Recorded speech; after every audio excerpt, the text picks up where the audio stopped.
This is Charlie Rose. Welcome to the broadcast. We come to you live this evening.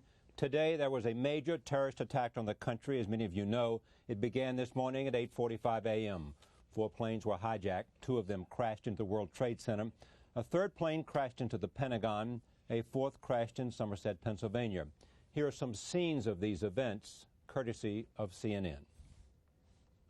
Began just before 9 a.m. American Flight 11 from Boston to Los Angeles crashed into one of the twin towers of the World Trade Center. Then, 10 minutes later, the 2nd plane, a United flight also from Boston to Los Angeles, crashed into the 2nd tower. The twin towers, a symbol of American economic power, stood wounded in the morning sky. Then, they stood no more. Today is obviously one of the most difficult days in the history of the city and the country. The tragedy that we're all undergoing right now is something that we've had nightmares about, but probably thought wouldn't happen. Clearly, this is an attack upon America. It's an attack upon our freedom and our way of life, and we must retaliate and go after those who perpetuated this heinous crime against the people of America.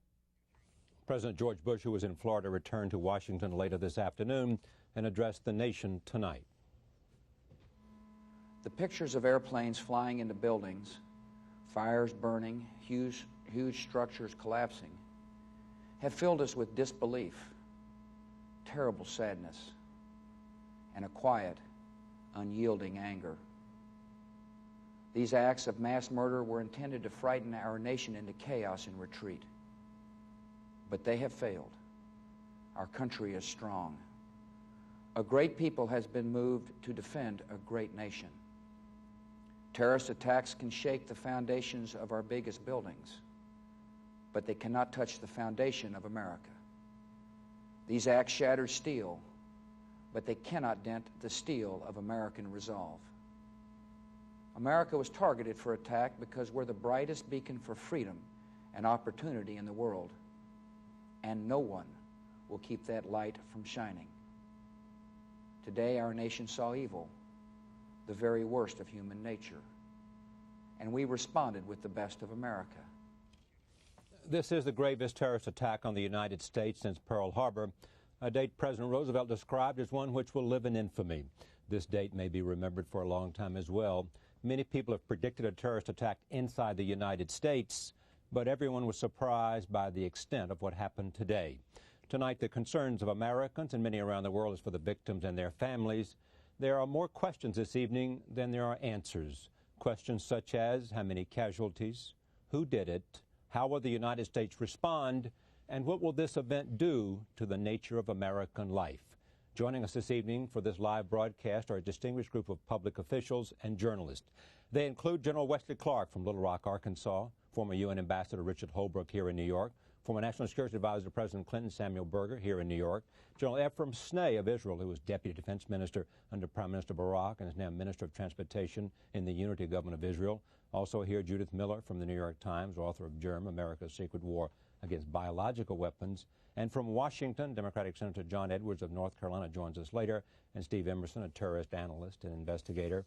I am pleased to have each of them here. Tom Clancy will join us also, the novelist, by phone later. I begin, however, from Little Rock with General Clark. General Clark, can you hear me? Yes, I can, Charlie. Tell me what questions that are foremost in your mind as a military man, a man who has served your nation around the globe. Well, we know something about the terrorist network that's out there, but do we know enough? We know that it's composed of hundreds of individuals in dozens of different shadowy organizations that are interrelated. We know they've got base areas in various places. We know that there was a lot of cooperation and work together to pull this attack off, and yet we didn't get any advance warning, apparently, of it. We couldn't break it up. We've got to build a consensus, and then we've got to go after this terrorist organization. Now, just continue for a moment with the Pearl Harbor analogy that's been at the forefront of American minds today.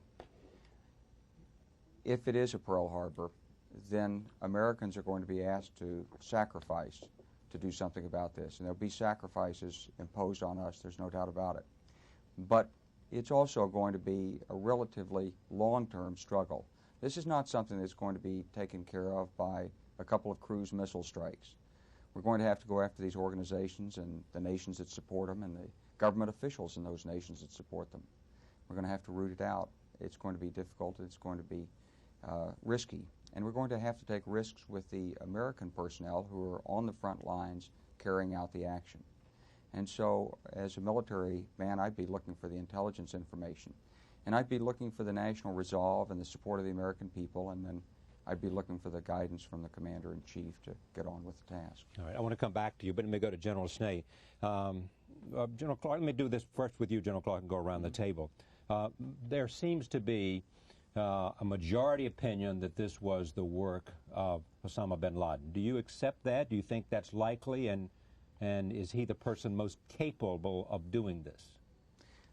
Well, he, as far as we know, he's the person most capable of doing it, but there could be state sponsors as well.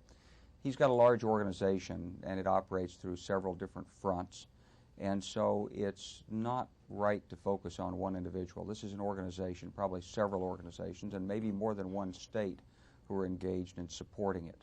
So we've got to take action on a broad front. Sandy Berger, you sat in the National Security Council and talked about and thought about acts like this. I remember asking the president in the White House, did he expect a terrorist attack, and he said he thought one would come, even though he didn't know when or where or in what manner, and I'm certainly even the president would be surprised, being President Clinton. How do you feel about the likelihood that this was Osama bin Laden, and what kind of decision-making is going on in the White House tonight? Well, we don't know, and I think we have to be careful to not leap to a firm conclusion. Certainly he is the leading suspect in terms of intent and capability. But we also have to recognize, Charlie, that this is a watershed event. This is a major escalation of the terrorist assault against the United States, both in terms of capability and in terms of malevolent intent. And therefore, it calls upon us to, as General Clark said, once we determine responsibility, and I think that will happen relatively quickly. I think there are enough pieces here that will put this together relatively quickly. It will require a sustained, concerted, long-term effort. There's no silver bullet here, no single act. This is not simply a question of retaliation. This has to be a question of ultimately disruption and taking down a very complex terrorist network. And each act in and of itself of doing that will have its own consequences. So I think we have to support the president, but I think that we have to, in a sense, buckle our seatbelts as a people, because I think we're in for a very long ride, and I think we have the will to do that.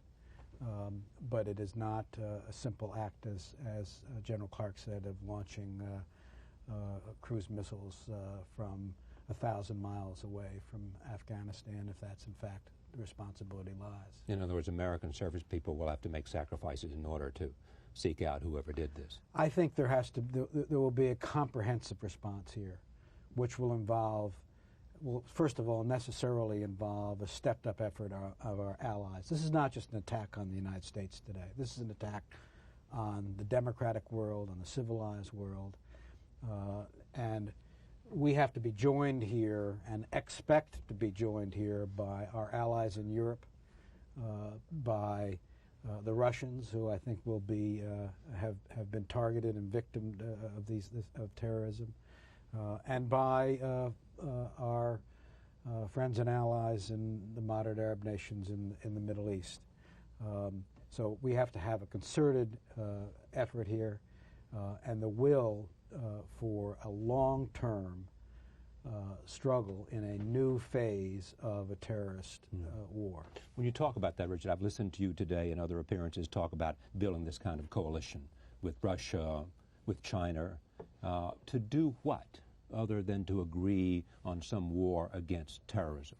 Is this kind of a Gulf War type of coalition to go after those responsible? It's going to be tougher than the Gulf Coalition because of the amorphous nature of who perpetrated this act.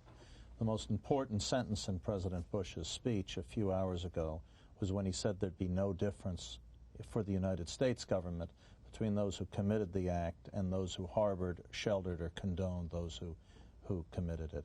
And that's key. Let's assume for a minute, as we all are, that it was Osama bin Laden. Then the Taliban, which is already trying to disengage by saying they had nothing to do with it, are going to also have to share the responsibility. For the United States, as the leader of the world, we are now being put to a supreme test, and all Americans should back the administration as it forms the coalition. Now, to your question, Charlie. To form a coalition with the Europeans is relatively easy in this situation. The Russians will say the right things. How much they'll do, we'll see. The Chinese are going to be leaning in our direction, but they'll hedge a bit. Now we get to the really tricky one, which is the states in the Middle East. The moderate Arabs, Egypt, Jordan, some of the others, are going to be in a very difficult position here, but they must now be put to the test as well. The U.S. gives huge amounts of aid to some of these countries. Others are strategically important to us because of oil or location. And without them joining a coalition against this terror, the kind of objectives which we all seek and which Sandy just discussed as being essential and Wes Clark are going to be even harder to achieve. Okay, my point, though, I assume, and I think you're both, everyone is saying this is not just another summit on terrorism. This is a coalition to do something. Look, we've talked about the Pearl Harbor analogy all day long for a reason. The death toll is going to be higher than the 2,230 people who died at Pearl Harbor, and they are civilians doing their work, not even in uniform. And we are, as Sandy said, in a new world today. The rules are going to have to change a bit, and we're going to have to lead that effort in the international community. Let me go ahead. I want to come back to General Clark and then General Snake. I think the fundamental point the American people need to understand is that once we determine who's responsible, this will not be dealt with in one swift and punishing retaliation. This will require a coordinated long-term strategy that involves economic pressure, political pressure, and presumably military action. And simply trying to strike at a target from 1,000 miles away will not, as General Clark said, root out the fundamental problem here. And I think what's the fundamental problem? There is a General Clark. I'm coming back to you as well. All right, good. Again, we're making some assumptions here in terms of this discussion, but there is a pernicious terrorist network around the world. It's more than a few hundred people, as General Clark said. It's hundreds of thousands of people in various organizations, the center of gravity of which, in a sense, lies with bin Laden. The fulcrum, in a sense, lies with bin Laden. But we'll have to take these cells down country by country with the cooperation of other intelligence communities. And in terms of Afghanistan itself, as Judy knows, who's been up through those mountains, that's rough terrain and not an easy task. Tell me what might be the intent of Osama bin Laden or someone else, and when we say state-sponsored terrorism, what country is likely to be in alliance with Osama bin Laden or giving him aid and comfort other than the Taliban in Afghanistan? Well, I think if it turns out to be bin Laden, as we're all saying, I think we have to focus on these networks. And I'm worried about the war here at home, the war on terrorism at home.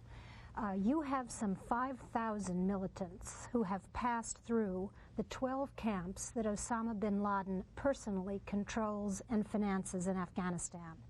There are approximately 50 to 70,000 Muslim militants who spent some time in camps in Afghanistan who are affiliated with other militant groups that he also recruits from. So the scale of this war is going to be large, and as Sandy and Dick said, it has to be sustained. And I don't think that we've even begun to understand the depth of the problem here, where sleeper agents have been sent to this country where they have been assuming ordinary jobs, appearing to be ordinary people, and who are activated when the moment comes. We've seen this MO again and again with bin Laden's networks. It's not enough to get him. It's not enough to get the men around him, the 4 or 5. You really have to root out terrorism in each and every country, and I just find that an awesomely difficult challenge. General Snee, I want to come to you, but is that what, General Clark, speak to the challenge of doing that if you're not just talking about one man in one camp in Afghanistan? Well, as everyone has said, this is a large network. So picture a dozen or 2 dozen countries, each of which have cells of 50 to 75 people in a half dozen different locations. And they're connected. They're getting information. Someone's providing them passports. They have jobs. They have couriers. They're in some sort of covert training from time to time. That means that you have to share intelligence. You have to go to that country's police and interior ministry and you say, here's what we know. And they say, but he hasn't broken any law in our country. What can we do about him? And you say, here's as much evidence as we can give you. And there's this long, prolonged debate as people grapple with how much information can be given away and can we trust the Interior Ministry in country X to handle the situation correctly. And then if they take him in, will we be able to interrogate, or will they insist they do the questioning and then we won't get the information? And how much can nations really trust? It's about information first, and then it comes to action. Who's capable of taking the action to take down these cells? What if there's resistance? What if they cross borders? Well, to answer that question, who is capable? Is that the U.S. military and some coalition, or is it? It is the U.S. military, but it's other militaries as well. But we don't like to operate in coalitions with these very small organizations. They're elite, they're specially trained. They operate by habit, instinct, and prolonged training, and they all speak the same language. They have the same drills on our team. The other teams are the same, and so you can't combine them easily. So this makes it difficult to share risks. So there are many things about operating in a coalition like this that are far different from the Gulf War coalition, in addition to which it's going to take much longer. We're talking about law, information, eavesdropping, as well as special operations. And in the information age, information like this is it's like gold bullion in the age of mercantilism. Governments don't like to share it. Governments don't like to admit they have it. This is going to be a very difficult challenge. It's going to take enormous leadership from the United States and enormous courage from many countries, as Dick Holbrooke said, especially the moderate Arab states, who are going to have to put, to some degree, their control on the line. They're going to have to confront certain elements in the Arab streets in their countries. You think they'll be willing to do that? You think they're prepared to do that in Egypt? I think the United States is going to have to work with these countries. Yes, we're going to have to help them, because without their support, we can't truly deal with this problem. General Snee, you know more about having been on the front line against terrorism than most of us. Tell me what you think the United States has to do and what ought it do in response to this kind of attack? You know, I'm not in a position to give operative recommendations.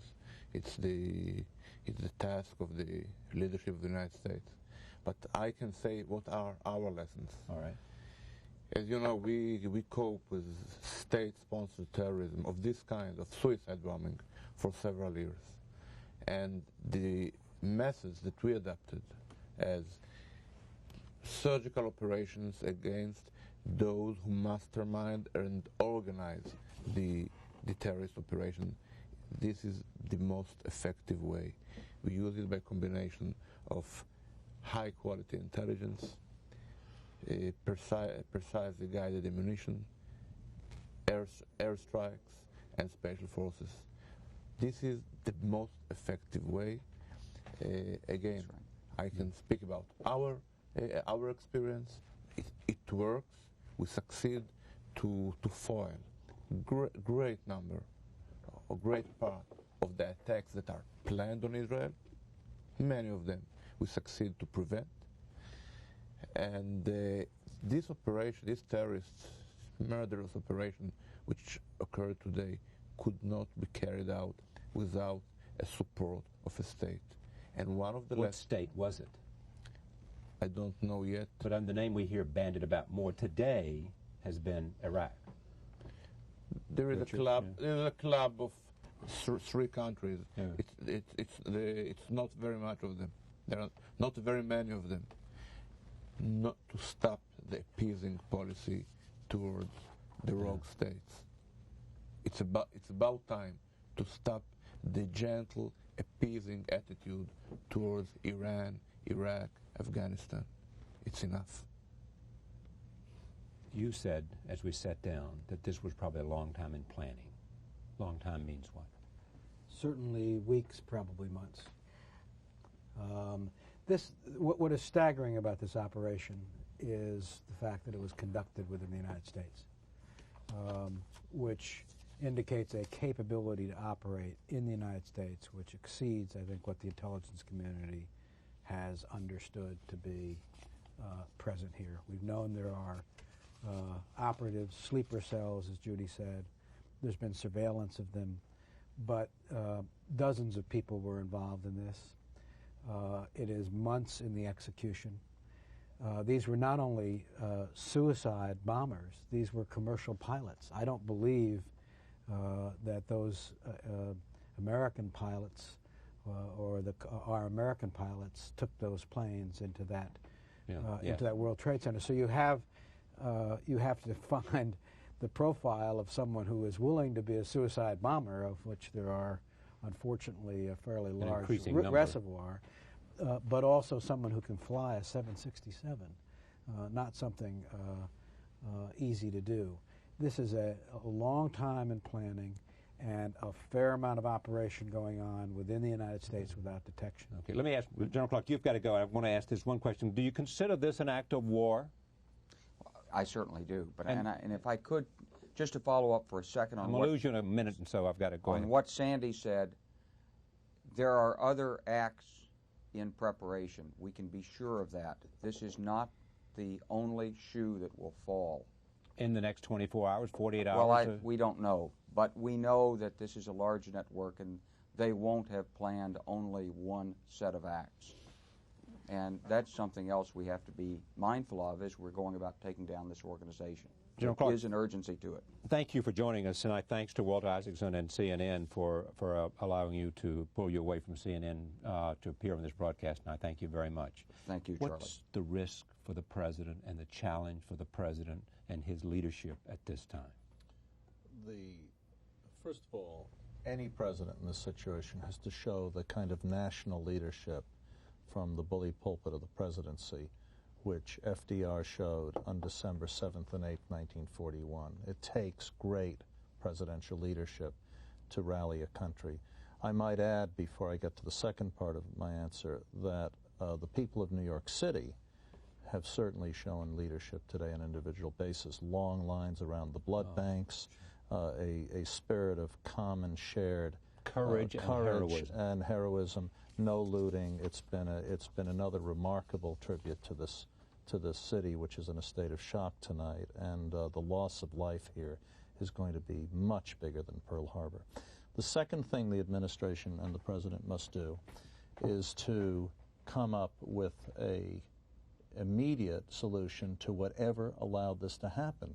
Let's start with the fact 4 planes simultaneously were taken over. There was obviously a fatal flaw in airport airline security, which the people who did this understood and exploited very, very well. And I agree with Wes Clark that one has to assume that having done this, they may have another shoe to drop, and there's going to have to be precautions. Secretary Norm Mineta, Transportation Secretary, your American counterpart, General, is said tonight he will decide tomorrow when to resume flights. The U.S. cannot remain paralyzed. Its economic, psychological, and political will must be reasserted, but he can't resume the flights if there's a chance this is going to continue. So there are some very tough technical decisions that must be made in the absence of sufficient knowledge.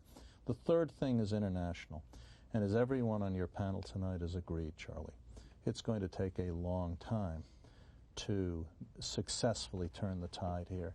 And since we're always talking about Pearl Harbor, let's remember that the setback lasted 6 months, and the turnaround was decisive from June of 1942 on, and we never stopped winning after that. But to be very clear here, this international coalition that we've all talked about is not easy to build, particularly among countries like Egypt and Jordan.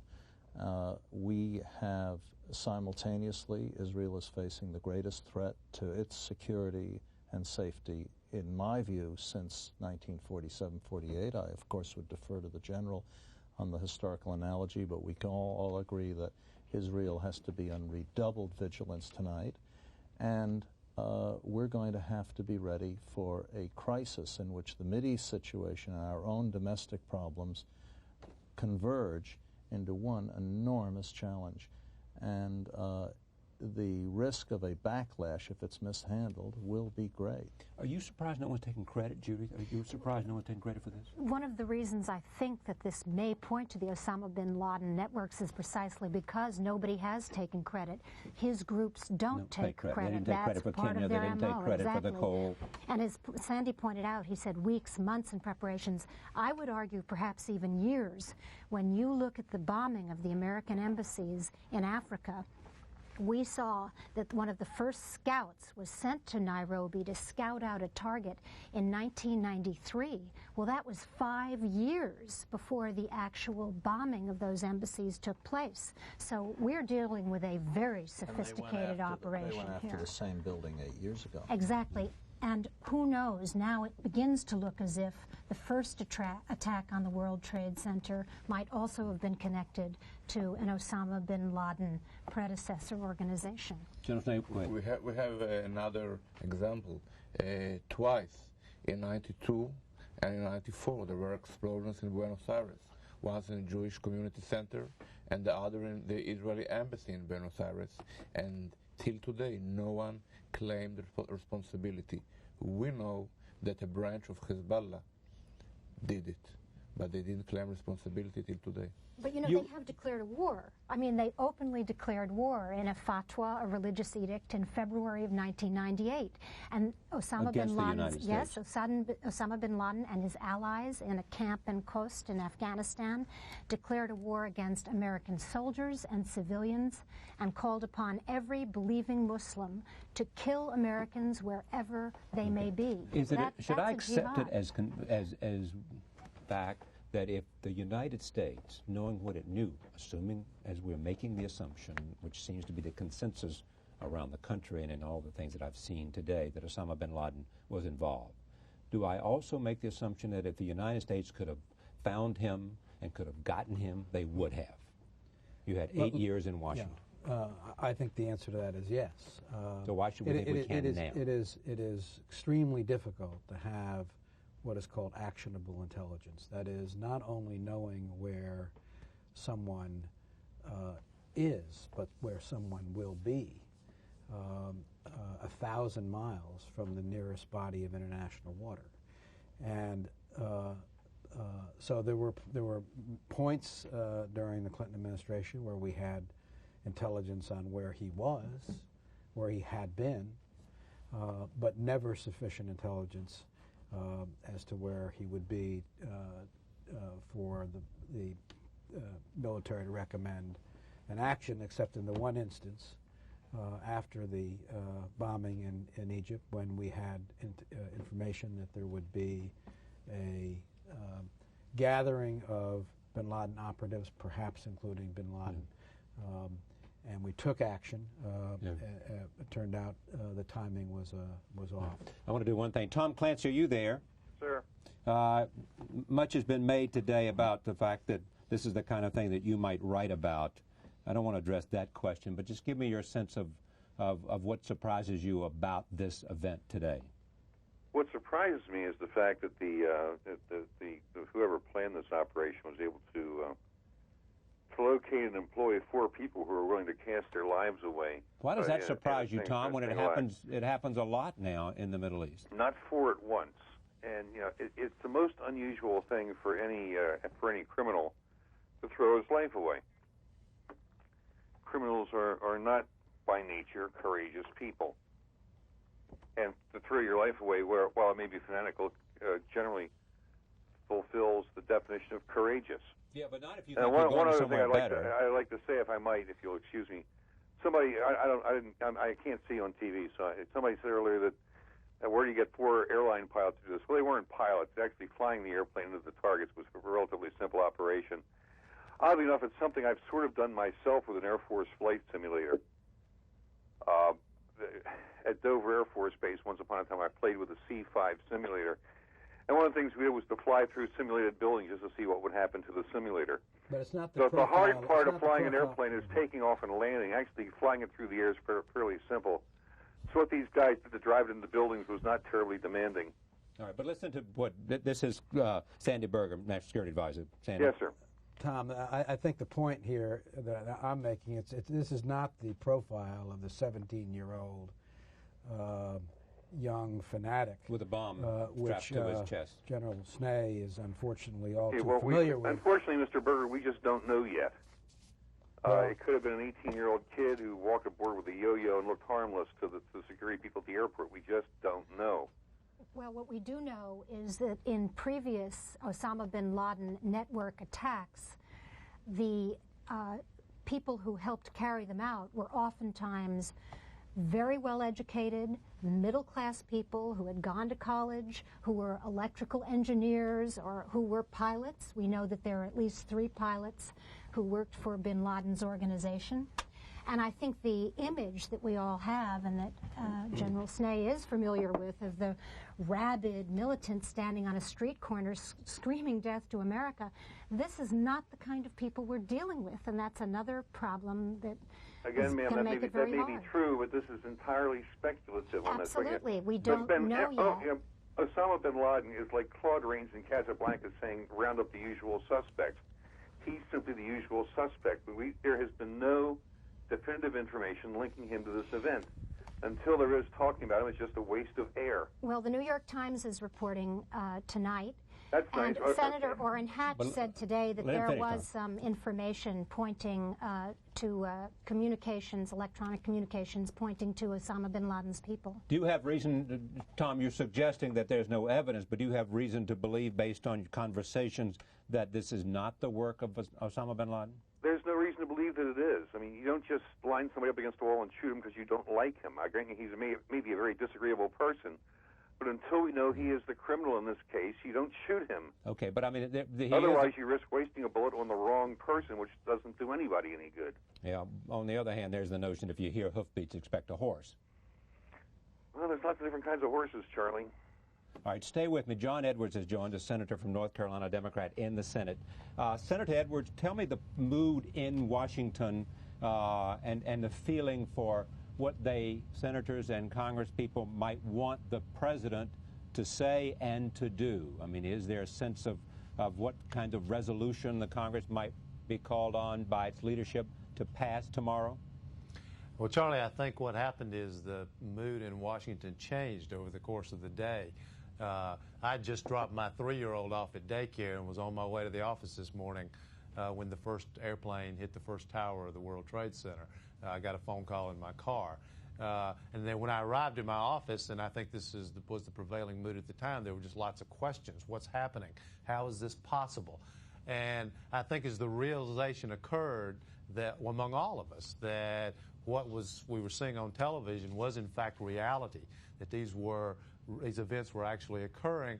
Over the course of the day, I think the mood changed. It went from questioning, then to disbelief, then to acceptance that in fact these things had happened. And I think over the course of the day, a very strong feeling of resolution that we were going to be deliberative about this, but that deliberation was backed up by a feeling of anger, that this was something that was an attack on our nation, that our people were dying, that something was going to have to be done about it. And I think by this afternoon, when a bunch of senators met to talk with our leadership around 5 o'clock this afternoon, I would describe the prevailing feeling in that room, and there must have been 50 to 75 senators present, as one of quiet anger. There were a lot of people who were mad about what had happened, but were thoughtful and deliberative about the process of what the next step needed to be. All right. Let me ask this question of everyone here, including Tom. Does this day change America in some way? Are things going to be different for this country from now on out? General Snee, you've experienced more of this. People in Israel tell me because of attacks there, that the whole country's on edge. Now, this is one series of events on one day. Another shoe may fall, as some have suggested here, but does something change? It seems to me that America today knows for one day what we experienced for several years. The feeling that there is no safe place, that a shopping mall, a restaurant, a bus station, a railway station may turn in a moment to a target of a suicide bomber. This feeling prevails today in the United States, and I know that it takes a great deal of resolve and spiritual forces to stand against such reality if it takes a long time. I would like to refer to one professional point that you made. We discuss a lot who did it. Nobody knows. One thing is very clear. A very serious, concerted intelligence effort is needed now to know who behind it, who sponsors it, and it takes a very sincere and professional cooperation of the intelligence organizations of all the Western democracies. Charlie. Okay, that raises an interesting question. Go ahead. I want to, I'm sure everyone will agree with this. This is an enormously strong and resilient country which has faced challenges of monumental proportions before. The world now is watching us as to how we will respond to this. There should be no question, number one, that everyone will be united behind the president. There should be no question, number two, of our resoluteness. But while I think the landscape of international terrorism has changed, we cannot let this corrode the fabric of American society, or the people who did that today prevail. And so while there are a whole series of things that have to be done in terms of security, in terms of precaution, in terms of intelligence, in terms of a strategy for dealing with this, we cannot let fear become the dominant, self-fulfilling prophecy here, which dictates how we live. But it also demands, I would assume. If I can jump in at this point, It also, Charlie, go ahead. Who is that? This is Clancy. I'd like to agree go ahead, completely with the last statement. The thing we have to keep in mind is the terrorist is a political actor performing on a political stage. His objective is to cause political change in his target. We are the target at the moment. If we change our society, the terrorist wins. If we tell the terrorist we are who we are and what we choose to be, and you can't change that fella, then we win. But so therefore, Tom, what kind of response do you think is demanded in order to make that statement to whoever did this act? Identify the target, locate the target, engage the target, destroy the target, and live our lives the way we choose to be. Remain the United States of America. All right, well, let me make that a specific. Let's assume this is someone like Osama bin Laden or Osama bin Laden, and they're being protected by a government of another country. What do you think we do? Do we go to that country and demand that they turn over somebody or some group of people, or we will issue an ultimatum that the United States military will come in with full force? The most important thing the president said tonight was, when he said that whoever shelters these people is to us the same as the people we are hunting. Right, you've said that. Now, that means we find out that Slobovia is sheltering these terrorists. We call the president of Slobovia. We tell him politely, one time, don't do that or something really bad's going to happen. If he does not heed our words, the bad thing happens. And what's the bad thing, though, Tom? I mean, that becomes just... We destroy things that he doesn't want destroyed. We hurt his country for committing an act of war against the United States of America.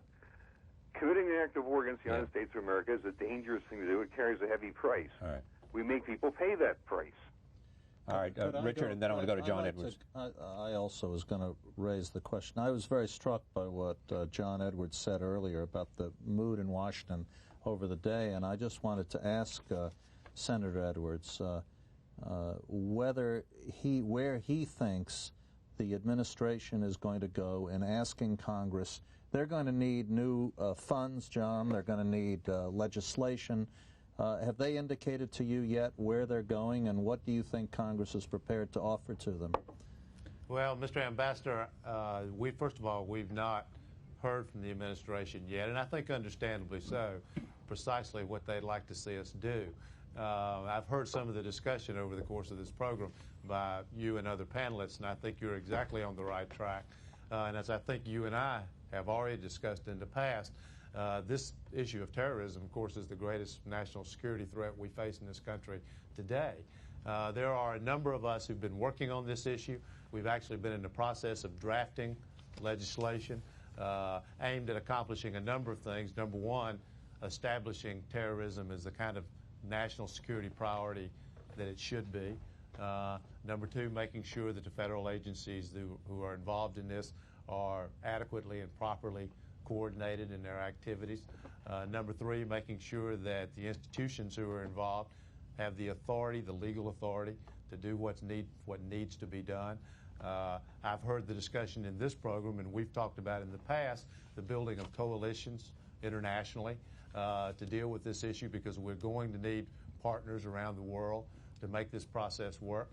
But I think the single most important thing is for the American people and our government to recognize what an enormous priority this needs to be. And I have to say, Charlie, and you may have discussed this, and I apologize if you have, but I think the will of the American people will become stronger as we go forward, because they watch this devastation today.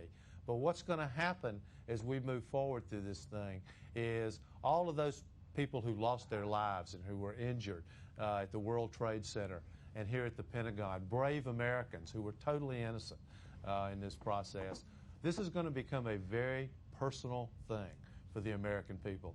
And the American people are going to respond in a strong and personal way. And I think they're going to expect their leadership to do what's necessary to ensure that this sort of thing does not happen again. All right, let me go to Steve Emerson. Anderson. But then what actually are you going to do? I think the American people recognize that this is a threat. We've got 10,000 plus dead American citizens. What action are we going to take, sir? What are you going to vote for? What are you going to authorize? What are you going to fund? Well, I think the starting place is to do the thing. First of all, there's an immediate response to what just occurred, and then there's a long-term issue, which is the issue that I've just been discussing. Long-term, we have the national security threat of ongoing terrorism. There are multiple things that need to be done in connection with that. Those are things What are you going to do? Those are the things I just talked about. Putting more resources in our counterterrorism activity, making sure that the things that need to be done are in fact being done, making sure that the federal agencies who are involved are working together, making sure that they have the authority to do what needs to be done. Senator, making sure you're not doing anything. You're just talking. What are we going to do? What action are we going to Tom, take? I think what he is saying is give the people that are responsible for this in the executive branch the resources to do it, is what his answer has been. And Charlie, if I can add to that, that has to do with the long-term issue. And by the way, I think the building of these coalitions internationally are also a critical component. In addition to that, we have a specific response to these particular instances, which is to identify who did this and go out and hold them responsible. I've got to bring Steve Emerson in. Steve Emerson, tell me what you know and what you have learned today and what you have heard and what, based on all the things you have known before, what perspective you have on this. Well, you'll bear with me because I have not been able to listen to what's transpired before in the program, but clearly the lead indications are at this point, based on intelligence assessments, is that there was really only one group led by Osama bin Laden that had the capability, the wherewithal, the motive, and who had evinced publicly his determination to carry the war into the United States. As of June of this year, he made a statement saying, I'm going to take the war into the United States. Number two, there is now an assessment of the cockpit tapes and the transmissions between the pilots and the radar stations on the command stations on the ground. That will help determine what went on during those precious few minutes before the planes were exploded into the Pentagon as well as the World Trade Steve, Center. I'm asking, have you heard anything from sources you might have about any of that today in terms of either statements that bin Laden might have made specifically, even though we have made clear that no one yet has the evidence that connects him to it, that suggests he was saying something specific might happen on this date, etc.? No, I have no information that he was warning about this particular date itself. Right. And remember, I think as Judy said appropriately, this type of operation takes a year, a minimum of a year, maybe 2 years for the reconnaissance, the intelligence, the rehearsal, and to plant the infrastructure on the ground. And I think what the Senator was talking about in terms of giving resources, I think there's going to have to be a lowering of the threshold for collecting intelligence on domestic-based groups, and there's no distinction anymore between domestic and international. They're here on American soil, and they're here in Europe, and they're in Beirut, and they're all over. Judith Miller. Well, I think we've been talking about international coalitions, and as General Snee said and Steve said, the importance of intelligence information. I would just point out that the Osama bin Laden networks apparently tried to carry out a huge attack in the United States and Jordan and other countries during the millennium, and that it was Sandy Berger's administration which fortunately helped stop them. This is the Seattle Yes, capture. Seattle. Not just Seattle, it was Seattle, Amman, Jordan, and we now know that This was all, you think, from Osama bin Laden, or you don't know? Yes, we do know. And we now know that the USS Cole was actually scheduled for contemporaneous action, and the boat that was taking the explosives out to a different ship sunk. So there was a multiple. Right. But that does beg this question, Sandy, which is, and this has been raised today, how much human intelligence do we have with respect to these groups? Practically none. Sorry, Tom, you say what? Practically none. Sandy? Well, because the human intelligence, the director of operations of CIA is the orphan child of the whole intelligence community. Sandy? You know, there's going to be a tremendous tendency here to pounce on the intelligence community. Saying you should have known, you didn't know enough, you don't have any... when things go beyond the imaginable sometimes, it is easy. Tom, wait, let come to it you. is easy to get in the blame game here. I think the intelligence community is far more sophisticated about the bin Laden network than they were 2 years ago or 4 years ago. But what today suggests is that there's a heck of a lot we don't know. Okay, but were you hampered by your inability to do something when you were the national security advisor? And I think was there enough urgency to do something? Yes, certainly, and we did on more than one occasion, as you know. Yeah. But I think the escalation here is going to change the risk calculation for the United States. Senator Edwards, do you think? Can I just make one very quick point?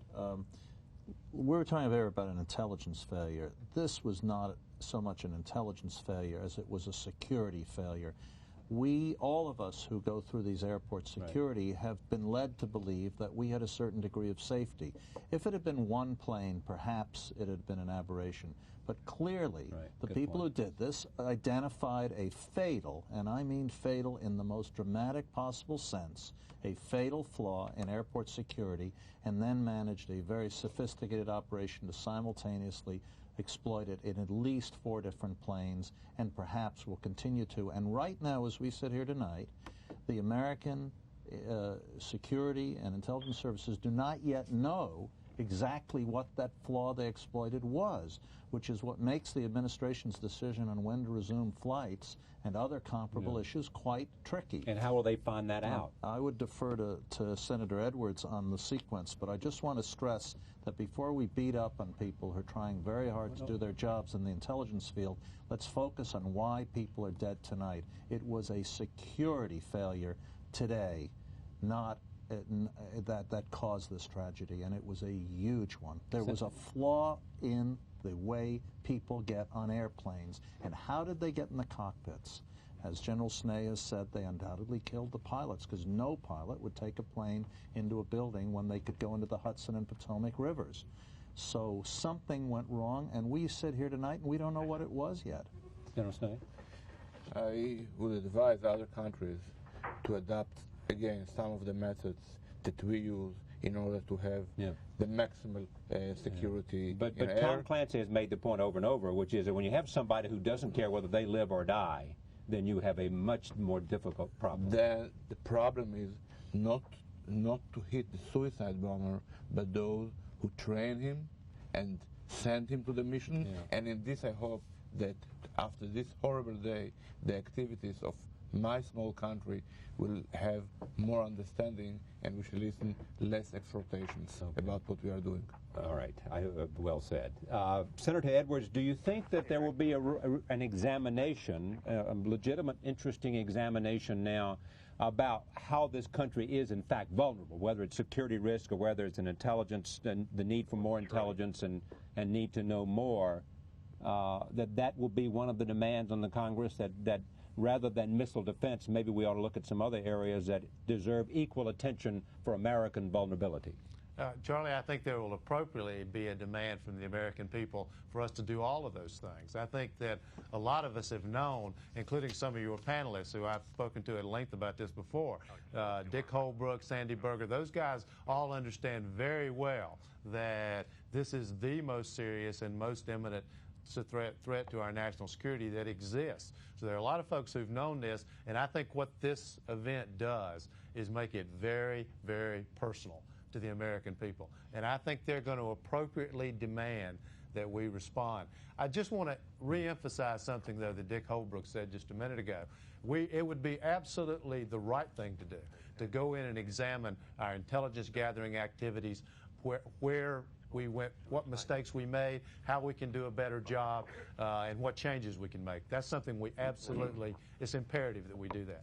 But the second point, and the point that Dick made just a minute ago, is this breach of security is critical, because without that breach of security, these terrorist activities could not have been executed. And sometimes that gets lost in the process, but the breach of airport security that allowed these events to take place is a critical component in this. But let me just add one thing, that I agree that breach of security must be analyzed, and we've got to go through all the steps in trying to plug up the holes. But the bottom line is, we have to recognize that the United States faces an implacable militant foe in the world today, and it's not just located in Afghanistan by bin Laden. He's got cells all over. This is an international organization that has an incredible amount of capabilities. It's Islamic fundamentalists. They hate the United States. Well, not all Islamic fundamentalists. Well, I would say all militant Islamic fundamentalists. The degree of celebrations you see in the West Bank today and in Lebanon today by people celebrating this Coming attack. to you, Tom. I think it clearly shows that there is a major threat, and that we have to not just flagellate ourselves and criticize ourselves for the intelligence failure, to the extent that it was one, but really go after the enemy that carried this out. I mean, I would point out that the armed forces of the United States and many of our military bases and facilities, embassies, have been on alert since June, precisely because the U.S. government had intelligence information that a major terrorist attack was being planned. What is qualitatively different here, and I agree with Judy, and we've closed embassies repeatedly, is an operation conducted within the United States. Exactly. Obviously going on within the United States for weeks undetected. All right. Let me go to Tom Clancy, one final remark. Tom, what would you like to see the United States do? And I think you have said it well, which is identify who did this and go do something about it. As the President said earlier, punish Charlie, them. the first line of defense against terrorism is good intelligence information. Senator Edwards, one thing we got to do is beef up the operations directorate of CIA. That's an agency of 20,000 people, of whom maybe 800 are field intelligence officers. The mission here to infiltrate and find out about these terrorist organizations, essentially what the FBI did when they sneaked Joe Pistone into the mafia under the name of Donnie Brasco. You infiltrate and you learn what they're up to, and then you break them up. All right. You got to have field spooks. We don't have enough. I got less than a minute, Tom. You expected to get strong international support along the lines we've talked about earlier here. Anybody who doesn't support us is in for Thank you, Tom. I'll be right back. Yeah. Senator Ambassador Holbrooke. Yes. They'll be responsive to this event. I think you're going to see an enormous set of consequential actions stemming from this, and if the United States shows the leadership that we can show, should show, must show, we will get support, but not 100%. There are going to be some people in the Mideast, some of Israel's neighbors, who are going to not come all the way. But, of course, ultimately, they will be consumed by the same forces of militancy unless they stand up. And both Egypt and Saudi Arabia are afraid of just what Sandy's talking about. Egypt and Saudi Arabia. Sure, that they'll get overwhelmed. They'll be consumed by the same forces that were on attack here. Sure. Senator Edwards, do you expect some kind of sense of the Senate to come out tomorrow or the next day?